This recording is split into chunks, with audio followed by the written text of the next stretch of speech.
wabarakatuh. Bismillahirrahmanirrahim. Alhamdulillahirabbil alamin.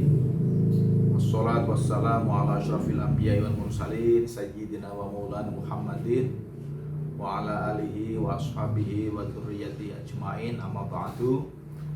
Pemirsa yang dimuliakan Allah Subhanahu wa taala, salah satu hikmah terpenting dari ibadah puasa yang sedang kita laksanakan sekarang ini adalah bagaimana membentuk pribadi-pribadi yang jujur dan juga menjadi pribadi yang ikhlas.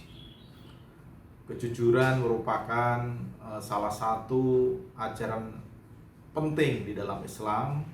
Bahkan asyidku atau jujur itu merupakan salah satu sifat yang dimiliki oleh baginda Rasulullah SAW.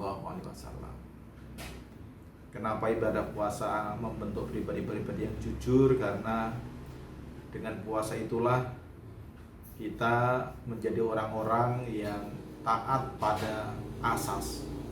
Jujur pada dasarnya adalah taat pada asas, taat pada ketentuan-ketentuan yang mengatur hidup kita. Di dalam beragama tentu ada aturan-aturan yang harus kita ikuti. Begitu juga di dalam kehidupan rumah tangga dan juga di dalam kehidupan bermasyarakat. Apapun jabatan dan apapun posisi kita, kejujuran itu menjadi sesuatu yang sangat penting. Dalam sebuah hadis diceritakan ketika terjadi perang Khaybar, ada salah seorang sahabat yang meninggal dunia. Kemudian perbincangan mengenai sahabat yang meninggal dunia itu sampailah ke telinga Rasulullah SAW. Ketika jenazah yang mau disolati itu, tiba-tiba Rasulullah tidak mau menyolati jenazah sahabat yang meninggal itu. Tentu sahabat-sahabat yang lain kemudian kaget.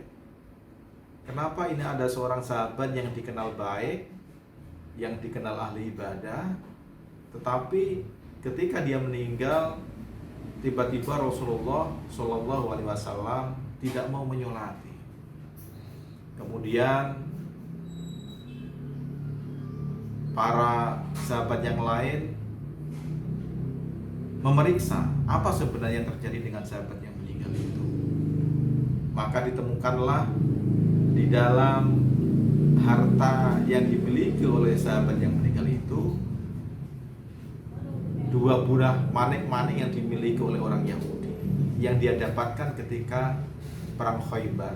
Yang manik-maniknya orang Yahudi itu kalau dihitung itu tidak lebih dari 2 dirham.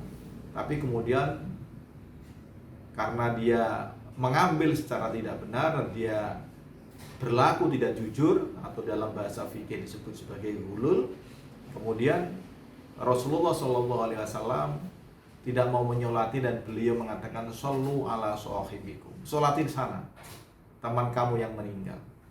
Itulah yang beberapa waktu yang lalu dijadikan sebagai dasar bagaimana hukum menyolati seorang koruptor, yang kemudian ada pendapat yang mengatakan orang yang korupsi tidak perlu disolati oleh tokoh-tokoh agama, tapi cukup disolati oleh orang-orang biasa. Hadis inilah yang dijadikan sebagai dasar, dan ini menunjukkan bahwa kejujuran itu menjadi hal yang sangat penting di dalam Islam. Dan kita tahu harga diri seseorang, apakah dia dihormati orang atau tidak, apakah dia diangkat harkat dan martabatnya orang atau tidak, salah satu sebabnya adalah kejujuran ini. Dan puasa mengajarkan kita untuk menjadi orang-orang yang jujur, menjadi orang-orang yang taat asas, sehingga meskipun tidak ada orang, tidak diketahui oleh orang lain, tetapi kita tidak akan melakukan hal-hal yang bisa membatalkan puasa. Jadi kejujuran adalah salah satu prinsip yang diajarkan dengan ibadah puasa. Yang kedua, di samping menjadi orang yang jujur, kita juga diajarkan menjadi orang yang ikhlas. Ikhlas artinya adalah mengosongkan diri dari selain Allah Subhanahu wa taala. Dalam ibadah puasa kita diajarkan supaya kita beribadah semata-mata karena Allah Subhanahu wa taala. Inilah salah satu hal yang sangat penting, bagaimana kita menjadi pribadi-pribadi yang bisa melakukan berbagai macam hal di dalam kehidupan yang memberikan manfaat kepada orang lain. Ikhlas semata-mata karena Allah Subhanahu wa taala. Ikhlas ini adalah persoalan hati, dan jangan sampai ibadah yang kita lakukan karena kita tidak ikhlas, karena kita mengharapkan sanjungan dari orang, justru ibadah yang kita lakukan itu menjadi hijab, menjadi penghalang hubungan kita dengan Allah Subhanahu wa taala. Ada orang yang ahli ibadah tetapi justru ibadahnya itu menjadi penghalang hubungan dia dengan Allah Subhanahu wa taala. Banyak orang yang berilmu tapi ilmunya itu justru menjadi hijab atau menjadi penghalang dirinya dengan Allah Subhanahu wa taala. Oleh karena itu, dengan ibadah puasa yang kita lakukan, kita harus bisa menjadi orang-orang yang jujur, dan kita juga harus menjadi orang-orang yang ikhlas. Demikian, semoga ada manfaatnya. Wallahu muwaffiq ila aqwamit thoriq. Wassalamualaikum warahmatullahi wabarakatuh.